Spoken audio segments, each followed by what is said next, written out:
जंगल में कड़कनाथ नाम का एक कौवा रहता था। किसी बीमारी की वजह से जिंदगी के आखिरी वक्त से गुजर रहा था। कड़कनाथ अपने खानदान का अकेला कौवा है, जिसके घर में 2 नौकर हैं, टुनटुनी और बंटी कबूतर। कड़कनाथ सेठ को अब इस बात का एहसास हो गया है कि उसने जंगल के पक्षियों से बेईमानी कर जो पैसे कमाए हैं वो उसके काम नहीं आए। मरने के बाद उसकी सारी दौलत रिश्तेदारों के हाथ लग जाएगी। इससे भी उसको कोई फायदा नहीं था। कड़कनाथ सेठ की आखिरी ख्वाहिश ये है कि ये दौलत उसकी रूह की आजादी की वजह बने। इसके लिए कड़कनाथ सेठ टुनटुनी और बंटी कबूतर को बुलाता है और उनसे कहता है, बंटी कबूतर, टुनटुनी, तुम दोनों मेरे वफादार नौकर हो। मैंने तुम्हें पूरी जिंदगी चंद रुपयों की तनख्वाह के अलावा कुछ नहीं दिया। मालिक, आप सेहतयाब रहिए, हमें आपसे और कुछ नहीं चाहिए। लेकिन अब मैं कुछ देना चाहता हूँ। क्या मालिक?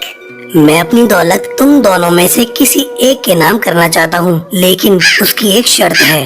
शर्त? मैं कुछ समझी नहीं मालिक।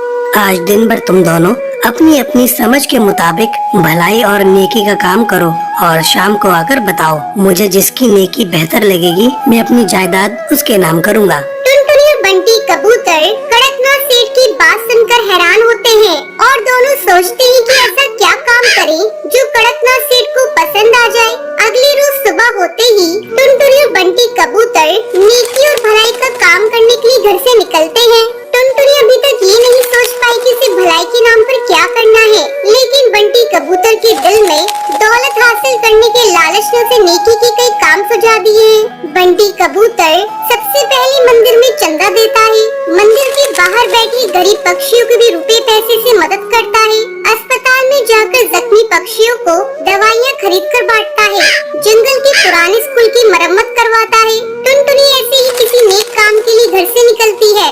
उसे रास्ते में गाय मिलती है जो कचरे के साथ पॉलिथीन खा रही थी। अचानक वो गाय गिरकर तड़पने लगती है। टुनटुनी से फौरन जानवरों के अस्पताल ले जाकर इलाज करवाती है।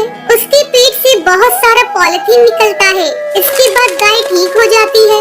हे भगवान, अब तो शाम हो गई। मैं कड़कनाथ सेठ से जाकर क्या कहूँगी? मुझे इस बात का मलाल नहीं है कि मैंने नेकी का कोई काम नहीं किया, बल्कि खुशी है कि मेरी कोशिश से गाय की जिंदगी बच गई। टुनटुनी गाय को अस्पताल में छोड़कर कड़कनाथ सेठ के पास जाती है। बंटी कबूतर भी कड़कनाथ सेठ के पास आता है और अपने पूरे दिन का काम कड़कनाथ कौवे को बताता है। बंटी कबूतर अपनी नेकी के सभी कामों को एक एक करके गिनवाता है और टुनटुनी सिर्फ इतना ही बताती है कि उसने सारा दिन गाय के इलाज पर खर्च कर दिया। टुनटुनी के पास बताने के लिए कुछ नहीं है, इसलिए वो चुप हो जाती है। बंटी कबूतर और टुनटुनी, मैंने तुम दोनों की बातें गौर से सुनी। बंटी कबूतर, तुमने दिन के 8 घंटों में 800 भलाई के काम किए हैं। शुक्रिया मालिक। टुनटुनी, तुम दिन भर में गाय के इलाज के अलावा और कुछ नहीं किया। तुम्हारे हिस्से में एक ही काम है। मालिक, मैं गाय की हालत देखकर सब कुछ भूल गई थी। मुझे आपकी जायदाद की बिल्कुल याद नहीं रही। टुनटुनी, तुमने मेरी जायदाद हासिल करने की फिक्र छोड़कर गाय की जान बचाई है। ये सबसे बड़ी नेकी और भलाई का काम है, इसलिए मैं अपनी सारी जायदाद तुम्हारे नाम कर रहा हूँ और मुझे यकीन है कि तुम मेरी जायदाद का सही इस्तेमाल करोगी और इससे मुझे सुकून मिलेगा। मालिक, आपने मेरे लिए कुछ नहीं सोचा? बंटी कबूतर, फिक्र मत करो, मैं तुम्हें भी कुछ दे कर जाऊँगा। मालिक, मुझे आपकी जायदाद की ख्वाहिश नहीं है। आप बंटी कबूतर को ही सब कुछ दे दीजिए। नहीं टुनटुनी, आज से तुम ही मेरी जायदाद की मालकिन हो। बस एक ही गुजारिश है तुमसे, मेरी जिंदगी के आखिरी दिनों में तुम मेरे साथ रहकर मेरी देखभाल करना। टुनटुनी कड़कनाथ को शुक्रिया अदा करके उस गाय के पास जाती है जिसका उसने इलाज करवाया है। टुनटुनी गाय के पास जाकर उसे चारा खिलाती है। गाय अब पूरी तरह से ठीक हो गई थी। ये सड़कों पर फिरने वाली आवारा गाय है, इसलिए वो उस गाय को कड़कनाथ के घर लेकर आती है और गाय के साथ खुद भी वहीं रहने लगती है। टुनटुनी अब एक बेटी की तरह कड़कनाथ की खिदमत करने लगती है। वक्त पर दवाई और खाना पीना देती है, गाय का ताज़ा दूध पिलाती है। टुनटुनी, तुम मेरी कितनी खिदमत करती हो, कभी आराम भी कर लिया करो। टुनटुनी, आज से तुम मुझे अब्बू जान कहोगी। ठीक है अब्बू जान, जब तक आप पूरी तरह से दुरुस्त नहीं हो जाते, मैं आराम नहीं करूँगी। टुनटुनी की खिदमत के सामने यमराज को भी झुकना पड़ा और कुछ ही रोज में कड़कनाथ बीमारी को शिकस्त देकर सेहत जाता है। टुनटुनी बेटी, अब तो डॉक्टर ने भी कह दिया है कि मेरी पूरी तरह सेहत दुरुस्त है। यह तुम्हारी वजह से मुमकिन हुआ है। नहीं अब्बू जान, आपके दुरुस्त होने में दवाइयों के साथ गाय के दूध का भी करिश्मा है। हाँ बेटी, गाय के दूध ने मेरे जैसे बीमार के लिए जड़ी बूटी का काम किया है। बेजान जिस्म में जान डाल दी है। हाँ अब्बू, जब एक गाय करिश्मा कर सकती है तो हजारों लाखों गाय इस मुल्क को बदल सकती है। टुनटुनी, गाय हमारे लिए ऊपर वाले की नेमत है। आज से हम अपनी जिंदगी और दौलत गायों की खिदमत में लगाएंगे। कड़कनाथ सेठ और टुनटुनी मिलकर गाय की खिदमत को ही अपनी जिंदगी बना लेते हैं।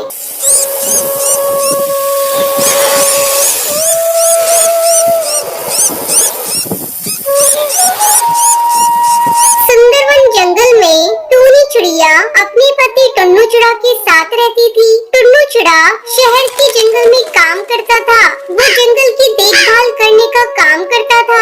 एक दिन जब वो अपने काम पर जाता है तो उसका मालिक उससे कहता है, देख टुन्नू, अब तू बूढ़ा हो चला है, तुझसे अब अच्छे से जंगल की देखभाल नहीं हो रही है, इसलिए मैंने कालू कौवे को तुम्हारी जगह नौकरी दे दी है।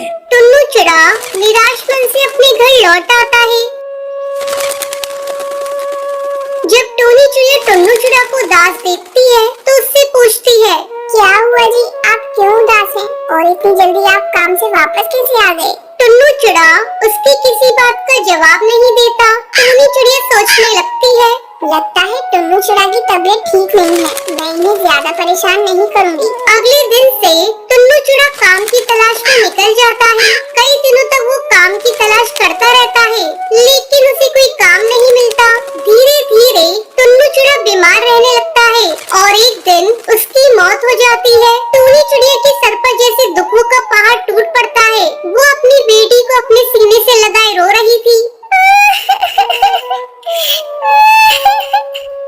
मेरी बच्ची, अब मैं क्या करूं? तेरे पिता की तो मौत हो गई।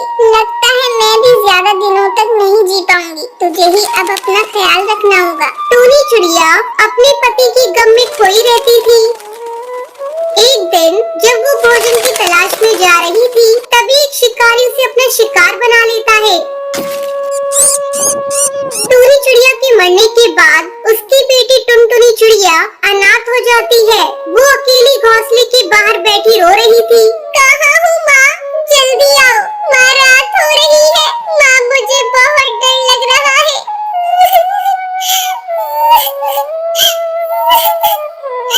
टुनटुनी चिड़िया की रोने की आवाज सुनकर पड़ोस में रहने वाली सुंदरी कौवी उसके पास आती है। क्या हुआ टुनटुनी बेटा, तू रो क्यों रही है? और इतनी रात में अकेली तू घोंसले के बाहर क्या कर रही है? तेरी माँ कहाँ है? सुंदरी मौसी, मेरी माँ खाने की तलाश में जंगल गई थी, अभी तक वापस नहीं आई। मुझे बहुत डर लग रहा है, कहीं उन्हें कुछ हो तो नहीं गया।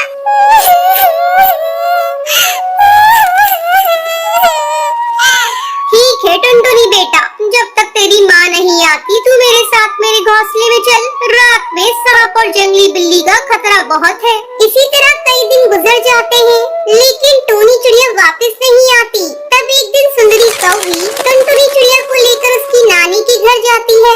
सुंदरी कौवी उसकी नानी से कहती है, अरे काकी जी, मुझे लगता है किसी ने टुनटुनी की माँ का शिकार कर लिया। कई दिनों से इसकी माँ घर नहीं लौटी है, इसलिए मैं इसे लेकर आपके पास आई हूँ। सुंदरी कौवी टुनटुनी चिड़िया को उसकी नानी के घर छोड़कर अपने घर वापस आ जाती है।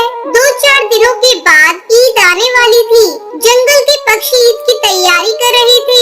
जब टुनटुनी चिड़िया ये सब देखती है तो अपनी नानी से कहती है, नानी नानी, मैं भी ईद की तैयारी करूंगी, नए कपड़े लाऊंगी। जंगल के सारे पक्षी ईद के लिए कपड़े लेने जा रहे हैं, मैं भी ईद मनाऊंगी।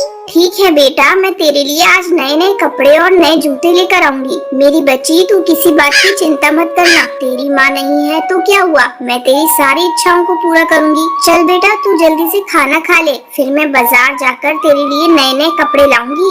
नानी, मैं भी आपके साथ बाजार चलूंगी। टुनटुनी चिड़िया और उसकी नानी दोनों साथ में बाजार जाती हैं और जो वो खरीदने के लिए कहती है उसे खरीद कर देती है। वो नहीं चाहती थी कि टुनटुनी चिड़िया को उसके माँ बाप की कमी महसूस हो। टुनटुनी चिड़िया नए कपड़े और नए जूते पाकर बहुत खुश खुश होती है और जंगल के पक्षी के साथ ईद अच्छे से मनाती है। टुनटुनी को पक्षियों के साथ ईद मनाते हुए देखकर टुनटुनी चिड़िया की नानी बहुत खुश होती है। नानी, ईद मुबारक। आप भी नए कपड़े पहन लीजिए, फिर हम दोनों साथ में ईद मनाएंगे। इतना कहकर टुनटुनी चिड़िया अपनी नानी के साथ ईद की खुशियों में खो जाती है और टुनटुनी चिड़िया अपनी नानी के साथ खुशी खुशी रहने